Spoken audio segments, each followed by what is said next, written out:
It's no secret sales of SUVs are booming, but at the same time there's a core group of off-roaders, proper four-wheel drives, that are just soldiering on, and that is what we're testing this time round. We've got the all-new Land Rover Discovery, the Trailhawk version of the Jeep Grand Cherokee, a tweaked version of Ford's Everest, and of course the old-time favourite, the Toyota Prado. Our test bed is the West Australian coast, a vast expanse of sand, rocks and gravel that promises to put these four to the ultimate test. We've chosen the luxury models, and we not only want to know how they pamper on-road, but also how they perform when the going gets rough. The first thing you notice in the Jeep is the performance. It's got more power than anything here, a bigger engine, 3-litre V6. There's 184 kilowatts and 570 newton metres driving through an 8-speed automatic.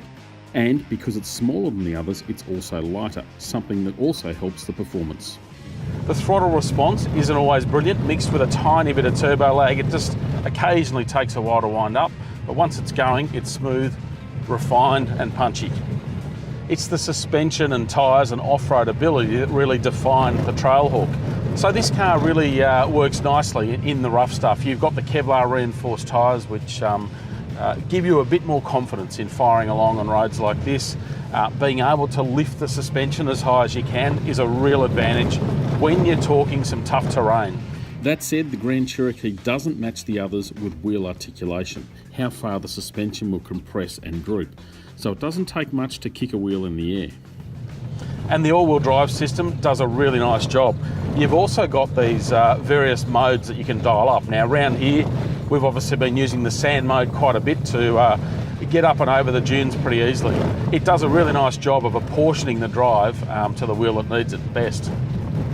Now, of course, the Grand Cherokee is smaller than the other three cars we've got here. It's only 5 seats for starters. You just don't quite have that interior space, but for a lot of people, they're not going to care. You've got a fair bit of space out there, and in some ways it's a more appealing size to a couple, for example. The Grand Cherokee is also decent value, with the Trailhawk selling for $74,000. For that, you get plenty of kit, including leather and suede inside. It's also got a sensibly sized fuel tank. You're looking at 93 litres, so you can get some pretty decent range out of it when you're touring in remote areas. The Grand Cherokee's also got a pretty good infotainment system, and you've got plenty of electronics. The customisable dash, for example, is a nice touch, and yeah, lots of features for the money.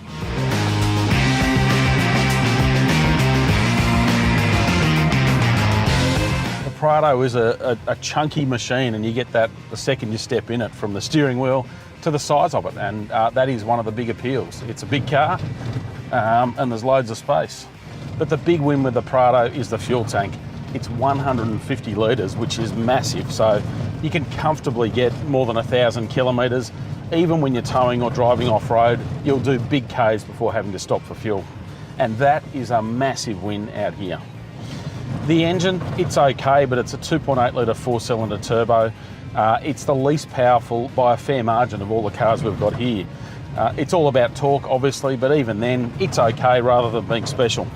As for the raw numbers, you're looking at 130 kilowatts and 450 newton metres, mated to a 6-speed automatic. Off-road, the Prado's a weapon, but you've got to familiarise yourself with what is a fairly ordinary control system here inside. You've got to select low range to get modes like sand mode, for example. It's a bit disappointing you can't get that in high range. You've got to muck around with a dial that just seems nonsensical when you first look at it, and press a few buttons to get things happening. So you need to understand what's going on in there. Once you get it sorted, this thing will go almost anywhere.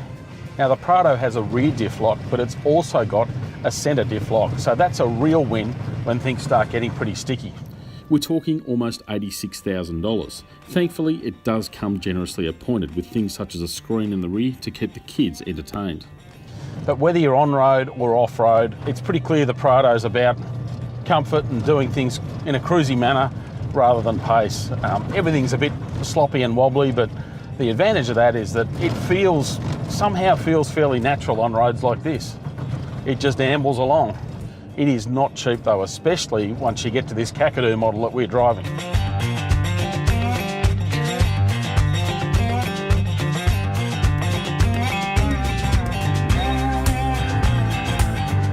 The Everest tends to impress the longer you've been in it. It's a fairly basic setup in terms of coil springs, Non-adjustable suspension, it's the only car here that you can't adjust the suspension on in some form. 5-cylinder turbo diesel engine, very familiar engine, obviously out of the Ranger. The engine is a very stout performer. It's got grunt almost instantly, really nice throttle response, a little bit noisy. It's not exactly the most refined thing around, but it does a decent job for what you're trying to achieve out here. All up, there's 143 kilowatts of power, and while it's not overloaded with torque, there's still a decent 470 newton metres, and it arrives quite low in the rev range. Inside, the Everest doesn't feel quite as big as the Prado, but it's a decent sized truck. You can certainly bowl plenty of people in there. Where the Everest really surprises is in what they've done with that suspension tune. It's got really nice body control, so whether it's trying to work slowly or go through sand dunes and proper off-roading stuff, or whether you're cruising along a little bit quicker along roads like this where you've got some undulations and bumps in there, it just does a really nice job of settling the whole thing and giving you confidence and also a fair degree of comfort.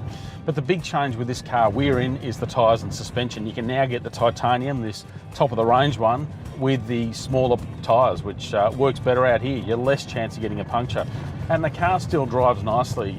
You lose a little bit of that steering accuracy on the road, but off-road, it's a big win. You certainly get more compliance in the tyres. For this sand driving that we've been doing, it's a win being able to let a bit of air out of the tyres and let them work better on the sand. One issue with the Everest is the size of the fuel tank. It's only 80 litres and the engine isn't particularly frugal, so in places like this you're going to need to refuel every 500 k's or less.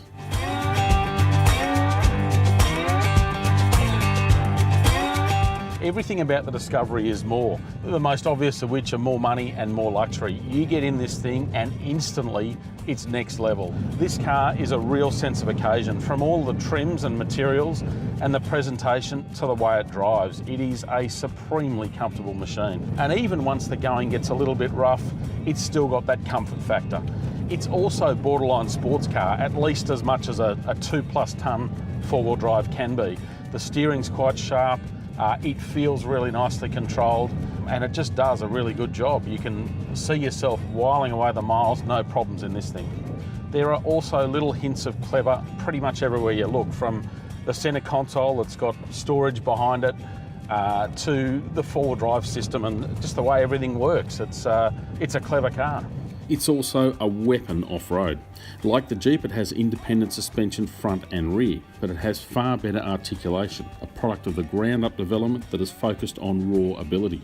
The Disco can ford through 900mm of water, and it has a towering 283mm of ground clearance once you pop that suspension to its highest level. Combined with an intelligent four-wheel drive system, it makes for easy going in challenging conditions. One of the big changes with this Disco, aside from the design, which has got more curves and sweeps than ever before, is the engine. So it's the return of a 4-cylinder engine. You can get a choice of 2 diesels. We've got the more powerful one, the SD4, so you're looking at 177 kilowatts, and it goes quite nicely. Part of it is the transmission. It's hooked up to an 8-speed automatic, and it's a pretty clever tranny. But the further you head off-road or outback, the more you feel you're just stepping a bit outside the comfort zone of the Discovery. It feels like it's more full luxury in the suburbs. Don't get me wrong, it is extremely capable, but things like the 20-inch tyres, they're not ideal for this sort of thing. You don't have that thicker sidewall that really works in off-roading.